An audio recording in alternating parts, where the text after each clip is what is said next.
नमस्कार। चलिए आज एक सफर पर चलते हैं हमारे शरीर के अंदर। हम बात करने वाले हैं उस सिस्टम की जो हमें हर पल हर सांस जिंदा रखता है, हमारा रेस्पिरेटरी सिस्टम यानी श्वसन तंत्र।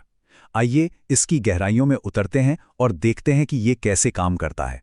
कभी सोचा है, बस 5 सेकंड, एक सांस अंदर और एक सांस बाहर, इतने से समय में हमारे अंदर क्या क्या हो जाता है।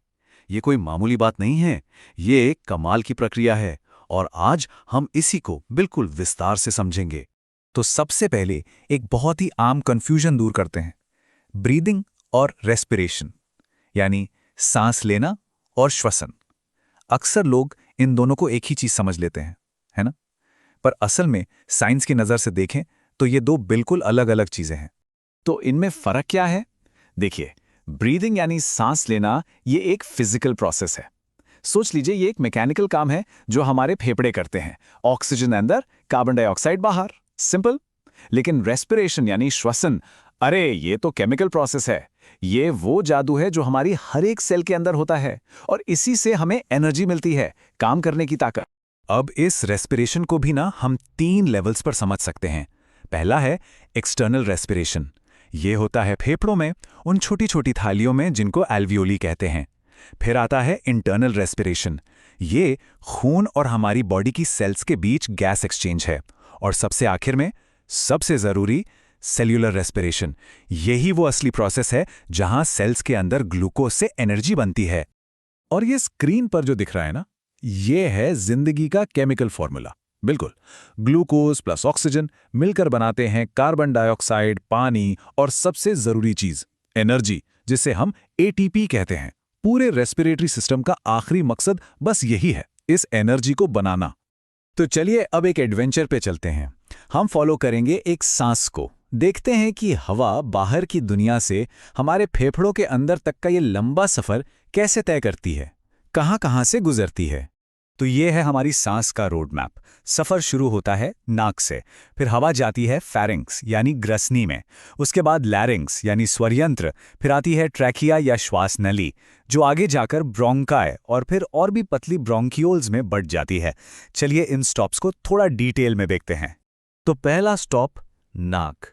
अब नाक सिर्फ सांस लेने का रास्ता नहीं है, ये हमारे शरीर का पर्सनल एयर कंडीशनर और एयर प्यूरिफायर है, दोनों एक साथ। अंदर आने वाली हवा को ये फिल्टर करता है, उसे शरीर के टेम्परेचर तक गर्म करता है और उसमें नमी भी मिलाता है ताकि फेफड़ों तक बिल्कुल परफेक्ट हवा पहुंचे। नाक के बाद हवा आती है लैरिंग्स तक, जिसे आम भाषा में वॉइस बॉक्स भी कहते हैं। बिल्कुल सही समझा, यहीं से हमारी आवाज पैदा होती है। इसके अंदर होते हैं वोकल कॉर्ड्स, जो वाइब्रेट करके साउंड क्रिएट करते हैं। लैरिंग्स से आगे बढ़ते ही हवा एंटर करती है ट्रैकिया में, यानी हमारी श्वास नली में। इसका एक और नाम है विंड पाइप। और इसकी खास बात पता है क्या है? इसमें सी शेप के कार्टिलेज रिंग्स होते हैं। क्यों? ताकि ये पाइप कभी पिचके नहीं और हवा का रास्ता हमेशा 24/7 खुला रहे। ओके, तो अब तक का सफर तो आसान था। अब हम पहुंच रहे हैं मेन लोकेशन पर, फेफड़ों के उस हिस्से में जहां, जैसा मैंने कहा था, असली जादू होता है, यानी गैस एक्सचेंज।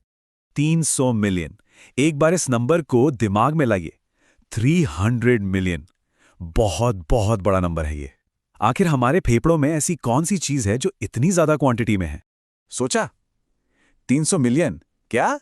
ये कोई आम चीज बिल्कुल नहीं है, बल्कि हमारे जिंदा रहने के लिए सबसे जरूरी चीजों में से एक है ये। जवाब है एल्वियोली, हिंदी में कहें तो वायुकोश। ये हमारे फेफड़ों में मौजूद लगभग 300 मिलियन नन्हे नन्हे हवा के गुब्बारे हैं, बिल्कुल छोटे छोटे बलून्स। और यही वो जगह है जहां ऑक्सीजन हवा से निकलकर खून में दाखिल होती है। इसीलिए इन्हें फेफड़ों की फंक्शनल यूनिट भी कहते हैं। अच्छा, पर ये एल्वियोलाई इतने इफेक्टिव क्यों हैं?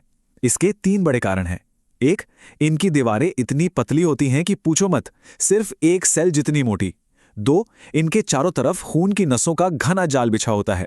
और तीसरा, और सबसे हैरान करने वाला, इनका सरफेस एरिया। अगर इन 300 मिलियन गुब्बारों को खोलकर फैला दिया जाए ना, तो ये एक पूरे टेनिस कोर्ट जितनी जगह घेर लेंगे। सोच सकते हैं? इतने बड़े एरिया की वजह से ही गैस एक्सचेंज इतना फास्ट और एफिशिएंट होता है। तो हमने ये तो देख लिया कि गैस एक्सचेंज कहाँ होता है, एल्वियोली में। पर यह प्रोसेस चलता कैसे है, मतलब सांस अंदर बाहर आती जाती कैसे है? चलिए अब इसके पीछे की मैकेनिक्स को समझते हैं। सांस लेने का ये पूरा काम 2 फेज में होता है, इनहेलेशन और एक्सहेलेशन। जब हम सांस अंदर लेते हैं यानी इनहेलेशन, तो डायाफ्राम नाम की एक मसल नीचे की तरफ जाती है। इससे चेस्ट कैविटी का साइज बढ़ जाता है और हवा अपने आप अंदर खिंच जाती है। और जब हम सांस छोड़ते हैं यानी एक्सहेलेशन, तो डायाफ्राम रिलैक्स होकर वापस ऊपर आता है, चेस्ट कैविटी छोटी हो जाती है और हवा बाहर धकेल दी जाती है। कितना सिंपल और परफेक्ट सिस्टम है। ठीक है, तो ऑक्सीजन खून में आ गई, पर अब उसे हर एक सेल तक पहुंचाएगा कौन? यहां एंट्री होती है हमारे हीरो की, हीमोग्लोबिन। ये रेड ब्लड सेल्स में पाया जाने वाला एक स्पेशल प्रोटीन है। इसको आप ऑक्सीजन के लिए एक सुपरफास्ट टैक्सी सर्विस समझ सकते हो। ये एल्वियोले से ऑक्सीजन को पिक करता है और शरीर के कोने कोने में हर सेल तक उसकी डिलीवरी पक्की करता है। चलिए अब आखिरी सेक्शन की तरफ बढ़ते हैं। इस पूरे सिस्टम को कंट्रोल कौन करता है और इससे जुड़े कुछ जरूरी फैक्ट्स क्या हैं, आइए देखते हैं। एक बात पर गौर किया है, हम सांस लेने के बारे में सोचते नहीं हैं, ये अपने आप चलता रहता है, सोते हुए भी। ऐसा कैसे? क्योंकि हमारे ब्रेन का एक हिस्सा है मेडुला ऑब्लोंगेटा। ये हमारे शरीर का ब्रीदिंग ऑटो पायलट है। ये खुद ब खुद सांस लेने की स्पीड को कंट्रोल करता है, हमें पता भी नहीं चलता। अब बात करते हैं फेफड़ों की कैपेसिटी की। इस टेबल को देखिए, टाइडल वॉल्यूम, ये वो हवा है जो हम नॉर्मल आराम से सांस लेते वक्त अंदर बाहर करते हैं। फिर है वाइटल कैपेसिटी, ये वो मैक्सिमम हवा है जो हमें गहरी सांस लेने के बाद जोर से बाहर निकाल सकते हैं। और आखिर में रेजिडुअल वॉल्यूम, ये वो थोड़ी सी हवा है जो पूरी सांस छोड़ने के बाद भी हमेशा फेफड़ों में बची रहती है। इतना कमाल का सिस्टम है, पर दुर्भाग्य से इसमें भी गड़बड़ी हो सकती है। कुछ आम बीमारियां हैं जो इस सिस्टम को अफेक्ट करती हैं, जैसे कि अस्थमा, जिसमें सांस की नलियां सिकुड़ जाती हैं, निमोनिया, जो फेफड़ों का इन्फेक्शन है, टीबी, जो एक बैक्टीरियल डिजीज है, और ब्रोंकाइटिस, जिसमें ब्रोंकाई में सूजन आ जाती है। और हाँ, एक जरूरी फैक्ट, एक एवरेज अडल्ट आराम करते वक्त 1 मिनट में लगभग 12 से 18 बार सांस लेता है। एक छोटा सा फैक्ट है, पर काफी जरूरी है। तो सोचिए, हमारा रेस्पिरेटरी सिस्टम दिन भर में 20,000 से भी ज्यादा बार सांस लेता है, बिना रुके, बिना थके। एक ऐसी अद्भुत मशीन है ये। तो अब एक आखिरी सवाल, इस अनमोल सिस्टम को प्रोटेक्ट करने के लिए वो एक कौन सी चीज है जो कोई इंसान कर सकता है जो सबसे ज्यादा असर डाले? इस पर सोचना जरूरी है।